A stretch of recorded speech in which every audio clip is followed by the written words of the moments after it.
அனைவருக்குமே வணக்கம்.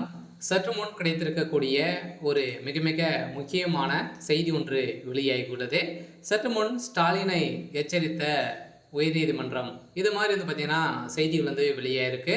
அனைவருக்குமே தெரியும். இப்போ வந்து பார்த்தீங்கன்னா சட்டப்பேரவை கூட்டம் வந்து நடைபெற்று வருது. இதில் வந்து பார்த்தீங்கன்னா நிறைய விதமான திமுக செய்த அனைத்து தவறுகளுமே சுட்டிக்காட்டி நடந்திருக்கக்கூடிய நிலையில் நிறைய விதமான தீர்மானங்களும் பார்த்தீங்கன்னா இதில் வந்து நிறைவேற்றப்பட்டிருக்கு. அதே மாதிரி இந்த கருண் சம்பத்தின் அடிப்படையிலும் அதே மாதிரி குழந்தை உயிர் வந்து பார்த்தீங்கன்னா அதிரடியாக வந்து போலியான மருந்துகள் வந்து விற்று இது மாதிரி வந்து நிறைய சம்பவங்கள்லாம் வந்து நடந்திருக்கு.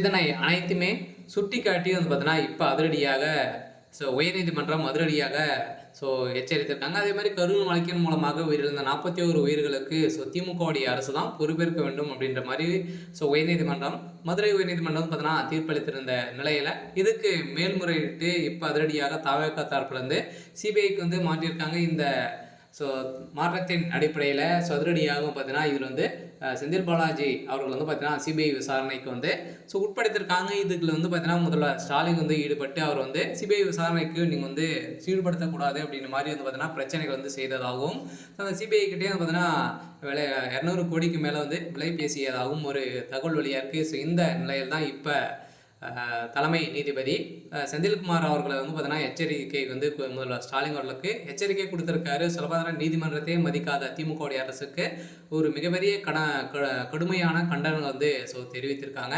இதை பற்றி இந்த வீடியோவில் நம்ம முழுமையாக பார்க்கலாம். அதுக்கு முன்னாடி நம்ம சேனலுக்கு வந்து இப்போ தான் நீங்கள் முதல் முறையாக வந்திருக்கீங்க அப்படின்னா மறக்காமல் நம்மளுடைய சேனலை சப்ஸ்கிரைப் பண்ணி சப்போர்ட் பண்ணுங்கள். வாங்க வீடியோக்குள்ளே போகலாம். வந்து பார்த்தீங்கன்னா இப்போ இந்த கரூர் வழக்கின் மூலமாக வந்து பார்த்தீங்கன்னா திமுகவுக்கு ஒரு மிகப்பெரிய பின்னடைவு வந்து ஏற்படுத்தியிருக்கு. பார்த்தீங்கன்னா அனைவருக்குமே தெரியும். பார்த்தீங்கன்னா ஒரு மிகப்பெரிய கலவரம் நடக்குது இல்லையா. விஜய் அவர்கள் வந்து புதிய கட்சி வந்து தொடங்கி இப்போ பிரச்சாரத்தில் வந்து 5-6 இடங்களுக்கு மேலே நடத்தியும் எந்த ஒரு பிரச்சனையும் இல்லாமல் இருந்திருந்த நிலையில் திடீர்னு வந்து பார்த்தீங்கன்னா செந்தில் பாலாஜியுடைய கோட்டையாக இருக்கக்கூடிய கரூரில் அந்த கூலிப்படையை இறக்கி ஒரு திமுக ஒரு மிகப்பெரிய சம்பவம் வந்து செஞ்சுருக்காங்க அப்படின்றத இப்போ நிரூபணம் ஆயிருக்கு.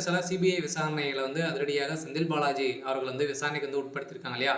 அவர் கொடுத்த வாக்குமூலத்தின் அடிப்படையிலும் அங்கு அந்த இடத்தில் நடந்த சம்பவத்தில் நடந்த இடத்துல கிடைத்த சிசிடிவி காட்சியின் மூலமாகவும் பார்த்தீங்கன்னா அதிரடியாக திமுக சேர்ந்த பிரமுகர்கள் தான் இது மாதிரி வந்து செஞ்சுருக்காங்க. கூலிப்படையை வந்து இறக்கி இது மாதிரியெல்லாம் வந்து செந்தில் பாலாஜி அவர்கள் வந்து செஞ்சுருக்காரு அப்படின்ற மாதிரி வந்து பார்த்தீங்கன்னா இப்போ தகவல் வெளியாக ஒரு ஆதாரமும் சிக்கிருக்கு. இந்த ஆதாரத்தின் அடிப்படையில் தான் இப்போ உயர்நீதிமன்றம் அதிரடியாக முதல்வர் ஸ்டாலின் அவர்களுக்கு இதில் எச்சரிக்கை கொடுத்துருக்காங்க. பார்த்தீங்கன்னா அதிரடியாக செந்தில் பாலாஜி அவர்கள் வந்து கைது செய்யக்கூடாது அப்படின்ற மாதிரி அவர் வந்து மிரட்டியதாகவும் தகவல் வெளியாக இந்த தகவல் அடிப்படையில் தான் ஸ்டாலின் அவர்கள் வந்து நீதிமன்றம் எச்சரிக்கை வந்து கொடுத்துருக்காங்க.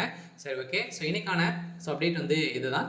மறக்காமல் நம்மளுடைய சேனலை சப்ஸ்கிரைப் பண்ணி சப்போர்ட் பண்ணுங்கள். தேங்க்யூ.